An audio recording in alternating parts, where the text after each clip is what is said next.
அகில மீடியா நேயர்களுக்கு வணக்கம். இன்றைய உலக முக்கிய செய்திகள். முதலில் தலைப்புச் செய்திகள். மத்திய கிழக்கில் அடுத்து வரும் 48 மணித்தியாலங்கள். இஸ்ரேலுக்கும் ஈரானுக்கும் இடையில் பதட்டம். இஸ்ரேல் தொடங்கிய கதையை ஈரான் முடித்து வைக்கும். ஒன்டாரியோவில் 2 வாகனங்கள் மோதி விபத்து, ஒருவர் பலி. அரபு நாடுகள் இஸ்ரேலை கண்டிக்கின்றன. களமிறக்கிய கத்தார். ஈரான் மீதான தாக்குதல், எண்ணெய் விலையில் திடீரேற்றம். ஆபரேஷன் ரைசிங் லயன், ஈரானில் புதிய ராணுவ தளபதிகள் நியமனம். ஈரான் மீதான இஸ்ரேலிய தாக்குதல்களை கண்டித்த ஹிஸ்புல்லா. இஸ்ரேலிய தாக்குதல்களுக்கு கடுமையான பதிலடி கொடுக்கப்படும். ஈரான் ஜனாதிபதி சூளுரை. ஈரானில் பழிவாங்கும் சிவப்பு கொடி ஏற்றப்பட்டது. பதிலடியை ஆரம்பித்தது ஈரான். இஸ்ரேலை நோக்கி அடுத்தடுத்து பறந்த ட்ரோன்கள். தொடர்வன விரிவான செய்திகள். அடுத்து என்ன நடக்கும் என்ற எதிர்பார்ப்பை ஏற்படுத்திக் கொண்டிருக்கிறது இஸ்ரேலுக்கும் ஈரானுக்கும் இடையிலான இந்த போர் பதட்டம். இஸ்ரேல் ஈரான் மீது வான்வழி தாக்குதலை மேற்கொண்டு இது ஒரு போர்க்கருதி தற்போது ஈரான் பதில் தாக்குதல்களை மேற்கொண்டு வருகின்றது. இந்நிலையில் தீவிரமான விளைவுகளை நோக்கி மத்திய கிழக்கில் அடுத்து வரும் 48 மணித்தியாலங்கள் நகரப்போகின்றது.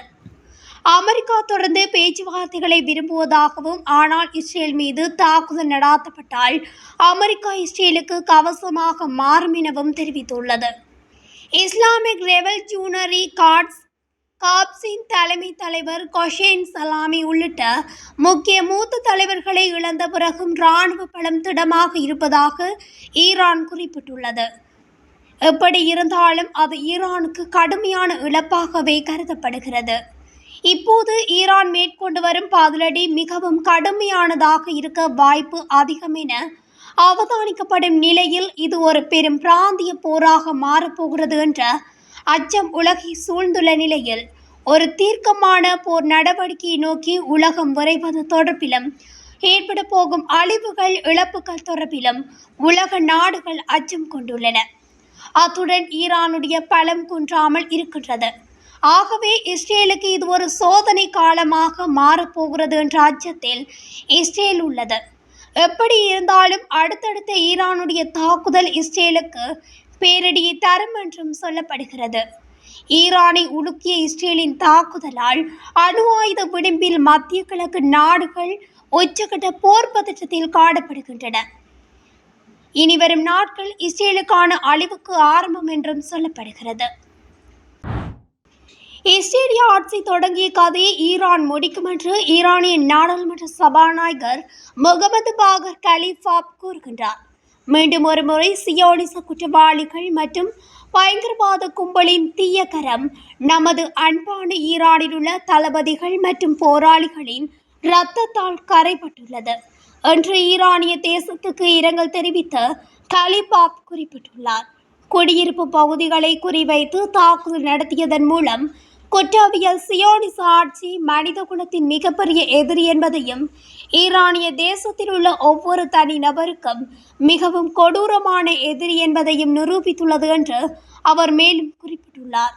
சியோனிஸ்டுகள் மற்றும் அவர்களின் ஆதரவாளர்களுக்கு கடுமையான மற்றும் வருத்தத்தை தூண்டும் தண்டனை காத்திருக்கிறது என்று கூறிய ஈரானிய அதிகாரி, பழிவாங்குவதற்கான நேரம் இது.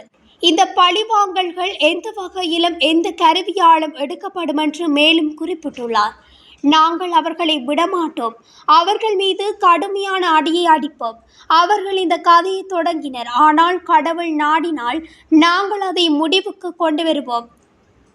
ஈரானிய ஆயுதப்படைகள் உறுதியாக நின்று கடைசி மூச்சு வரை நாட்டையும் நாட்டு மக்களையும் பாதுகாக்கும் என்று அவர் வலியுறுத்தி பேசியுள்ளார். ஒன்டாரியோவில் உள்ள கேலிடன் பகுதியில் வியாழனன்று மாலை இடம்பெற்ற 2 வாகனங்கள் மோதிய விபத்தில் ஒருவர் உயிரிழந்துள்ளார். இன்னொருவர் காயமடைந்து மருத்துவமனையில் அனுமதிக்கப்பட்டுள்ளார். இந்த விபத்து மாலை 5 மணிக்கு முன்பாக ஹைவே 9 மற்றும் மவுண்ட் பிளேசன்ட் சாலை சந்திப்பில் நடந்துள்ளது. ஒரு வாகன ஓட்டுநர் சம்பவ இடத்திலே உயிரிழந்ததாக, மேலும் மற்றொரு வாகன ஓட்டுநர் பலத்த காயங்களுடன் மருத்துவமனையில் சிகிச்சை பெற்று வருகின்றார் எனவும் போலீசார் தெரிவித்தனர். விபத்திற்கான காரணம் இதுவரை கண்டறியப்படவில்லை என்றும் இதற்கான விசாரணை நடைபெற்று வருகின்றதாகவும் விபத்து விசாரணைக்காக ஹைவே 9 வீதியின் ஹைவே 50 முதல் மவுண்ட் பிளேசன்ட் சாலை வரையிலான பகுதி தற்காலிகமாக மூடப்பட்டுள்ளதாகவும் போலீசார் அறிவித்துள்ளனர். ஈரான் மீதான இஸ்ரேலிய தாக்குதல்களுக்கு அரபு உலகம் முழுவதிலும் இருந்து கண்டன குரல்களில் கத்தார் இணைந்துள்ளது.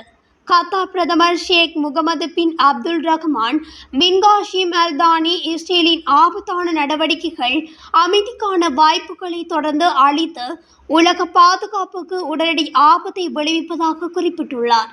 கத்தார் வெளியுறவு அமைச்சகம் இந்த தாக்குதலை சர்வதேச சட்டத்தின் தெளிவான மீறல் என்று விவரித்தது மற்றும் நிதானத்துக்கு அழைப்பு விடுத்தது. ஐக்கிய அரபு எமிரேட்ஸ் தாக்குதல்களை கடுமையான வார்த்தைகளில் கண்டித்துள்ளது மற்றும் மேலும் அதிகரிப்பதை தவிர்க்க மிகவும் சுய கட்டுப்பாடு மற்றும் தீர்ப்பை பயன்படுத்துவதன் முக்கியத்துவத்தையும் வலியுறுத்தியுள்ளது. எகிப்து மீது தாக்குதல்களை கண்டித்துள்ளது. மத்திய கிழக்கின் பாதுகாப்பு மற்றும் ஸ்திரத்தன்மையில் முன்னெப்போதும் இல்லாத விளைவுகள் ஏற்படக்கூடும் என்றும் இஸ்ரேலுக்கு எச்சரித்துள்ளது. சர்வதேச சந்தையில் வெள்ளிக்கிழமை மசகு எண்ணெய் விலைகள் 9% அதிகமாக உயர்ந்தன. இஸ்ரேல் ஈரானை தாக்கிய பின்னர் கிட்டத்தட்ட 5 மாதங்களில் இல்லாத வகையில் இந்த விலை உயர்வு ஏற்பட்டுள்ளது. இந்த தாக்குதல் மத்திய கிழக்கில் பதற்றங்களை வியத்தக்க முறையில் அதிகரித்தது மற்றும் எண்ணெய் விநியோகம் குறித்த கவலைகளை எழுப்பியது. ஜனவரி 27 பின்னர் எண்ணெய் விலை உச்சம் தொட்ட சந்தர்ப்பம் இதுவாகும். அதன்படி பிரெண்ட் மசகு எண்ணெய் விலையும் அதிகரிப்பும் உயர்ந்துள்ளது. சர்வதேச சந்தையில் வெள்ளிக்கிழமை மசகு எண்ணெய் விலைகள் 9% அதிகமாக உயர்ந்துள்ளன. இஸ்ரேல் ஈரானை தாக்கிய பின்னர் கிட்டத்தட்ட 5 மாதங்களில் இல்லாத வகையில் இந்த விலை உயர்வு ஏற்பட்டுள்ளது. இந்த தாக்குதல் மத்திய கிழக்கில் பதற்றங்களை வியத்தக்க முறையில் அதிகரித்தது மற்றும் எண்ணெய் விநியோகம் குறித்த கவலைகளையும் எழுப்பியுள்ளது. ஜனவரி 27 பின்னர் எண்ணெய் விலை உச்சம் தொட்ட சந்தர்ப்பம் இதுவாகும் என்றும் தெரிவிக்கப்பட்டுள்ளது. இஸ்ரேலின் தாக்குதலில் கொல்லப்பட்ட ஈரானின் இராணுவ படைகளின் தளபதிகளுக்கு பதிலாக புதிய தளபதிகளை நியமித்து அந்நாட்டு உயர் தலைவர் அயதுல்லா அலி ஹமேனி உத்தரவிட்டுள்ளார். ஆபரேஷன் ரைசிங் லைன் என்ற பெயரில் ஈரான் தலைநகர் தெஹ்ரானில் உள்ள இராணுவ தளபாடங்கள், அணுசக்தி நிலையங்கள், இராணுவ அலுவலகங்கள் உள்ளிட்டவை குறிவைத்து இஸ்ரேல் தாக்குதல் நடத்தி வருகின்றது. இந்த தாக்குதலில் ஈரானின் முப்படை தலைமை தளபதி ஜெனரல் முகமது பகீரி, இஸ்லாமிய புரட்சிகர காவல்படை தளபதி ஜெனரல் ஹொசைன் சலாமி உள்ளிட்ட முக்கிய இராணுவ தளபதிகள் கொல்லப்பட்டனர். இந்நிலையில் கொல்லப்பட்ட தளபதிகளுக்கு பதிலாக புதிய தளபதிகள் நியமிக்கப்பட்டுள்ளனர். ஈரானின் முப்படைகளின் தலைமை தளபதியாக ஜெனரல் அப்துல் ரஹீம் மௌசவி என்பவரும், இஸ்லாமிய புரட்சிகர காவல்படையின் தலைவராக முகமது பக்போர் என்பவரையும் அந்நாட்டு உயர் தலைவர் அயதுல்லா அலி ஹமேனி நியமித்துள்ளதாக தெரிவிக்கப்படுகின்றது. இந்த தாக்குதல்களுக்கு ஈரான் எப்போது வேண்டுமானாலும் பதிலடி கொடுக்கக்கூடும் எனும் சூழல் நிலவி வருவதால் இஸ்ரேல் நாடு முழுவதும் அவசர நிலை பிரகடனம் செய்யப்பட்டுள்ளது. ஈரான் மீதான இஸ்ரேலிய ஆக்கிரமிப்பை ஹிஸ்புல்லா கடுமையாக கண்டித்துள்ளது. சியோனிச எதிரி அனைத்து சிவப்பு கோடுகளையும் தாண்டிவிட்டதாக உறுதிப்படுத்தி பேசியுள்ளது. ஒரு அறிக்கையில் ஹிஸ்புல்லா கூறியதாவது: ஈரான் இஸ்லாமிய குடியரசு மீதான இஸ்ரேலிய ஆக்கிரமிப்பு அமெரிக்காவின் முழு மறைவின் கீழ் அனைத்து விதிகளையும் தவிர்க்கும் சியோனிச அமைப்பின் போக்கில் ஆபத்தான அதிகரிப்பை இது குறிக்கின்றது. இஸ்ரேலிய எதிரி அனைத்து சிவப்பு கோடுகளையும் தாண்டிவிட்டது. ஆனால் ஈரானிய தேசம் அதன் உரிமைகளில் ஒட்டிக்கொண்டு அதன் கண்ணியத்தை பாதுகாக்கும் என்பது குறிப்பிடத்தக்கது. இஸ்லாமிய குடியரசு மீதான தாக்குதல் எதிரி சட்டங்களுக்கு கட்டுப்படுத்துவதில்லை என்பதையும், அதற்கு கொலை, தீ, அழிவு ஆகியவற்றின் மொழி மட்டுமே தெரியும் என்பதையும் நிரூபிக்கின்றது. இஸ்ரேலிய எதிரி முட்டாள்தனமான செயல்களை செய்கின்றார். முழு பிராந்தியத்தையும் தீக்கிரையாக்கும் அபாயத்தையும் இஸ்ரேல் செய்து வருகின்றது. இதுக்கு ஹிஸ்புல்லா அமைப்பு எச்சரிக்கை விடுத்துள்ளது. கடந்த காலத்தில் பிராந்தியத்தில் ஸ்திரத்தன்மை மற்றும் பாதுகாப்பை பேணுவதற்கு மேற்கொள்ளப்பட்ட அனைத்து முயற்சிகளும் இஸ்ரேலிய எதிரி அரசாங்கத்தால் குறை மதிப்புக்கு உட்படுத்தப்பட்டன. பிராந்திய மற்றும் சர்வதேச பாதுகாப்பை கடுமையான ஆபத்துகளுக்கு ஆளாக்குகின்றன. இதன் விளைவுகள் விரும்பத்தகாத விளைவுகளுக்கு வழிவகுக்கும் என்று ஹிஸ்புல்லா குறிப்பிட்டுள்ளார். இந்த சூழலில் இஸ்ரேலிய ஆக்கிரமிப்பில் ஈரானிய தளபதிகள் மற்றும் பிற குடிமக்களின் தியாகத்துக்காக ஈரானில் இஸ்லாமிய புரட்சியின் உச்ச தலைவர் இமாம் ஹயத் அலி ஹமேனி, ஈரானிய அரசாங்கம் மற்றும் தேசத்துக்கு ஹிஸ்புல்லா இரங்கலும் தெரிவித்துள்ளார். ஈரான் மீதான இஸ்ரேலிய தாக்குதலுக்கு சட்டபூர்வமான மற்றும் சக்தி வாய்ந்த பதிலை ஈரானிய ஜனாதிபதி மசூத் பெசஸ்கியன் தொலைக்காட்சியில் நாட்டு மக்களுக்கு ஆற்றிய உரையில் இஸ்ரேல் அதன் முட்டாள்தனமான செயலுக்கு வருத்தப்படும் என்று எச்சரித்துள்ளார். ஈரான் நெருக்கடியை கண்ணியத்துடன் சமாளிக்கும் என்று பெசஸ்கியன் வலியுறுத்தினார். இந்த நாடு இந்த சோதனையிலிருந்து அதன் தலையை உயர்த்தி மீண்டு வரும் என்றும் குறிப்பிட்டுள்ளார். ஈரான் மீதான இஸ்ரேலிய தாக்குதல்களை தொடர்ந்து கோம் நகரில் உள்ள யம்கரன் மசூதிக்கு மேலே பழிவாங்கும் சிவப்பு கொடி ஏற்றப்பட்டுள்ளது. இது தாக்குதலுக்கான அடையாள பதிலடியாக மாறியுள்ளது.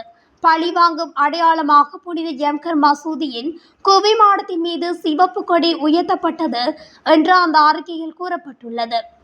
ஈரான் மீதான கொடிய தாக்குதல்களுக்கு பிறகு இஸ்ரேலுக்கு எதிராக கடுமையான தண்டனை கோரி ஈரானின் கோம் நகரில் உள்ள யம்கரன் மசூதி அருகே நூற்றுக்கணக்கான போராட்டக்காரர்கள் கூடியதாக தெரிவிக்கப்படுகிறது.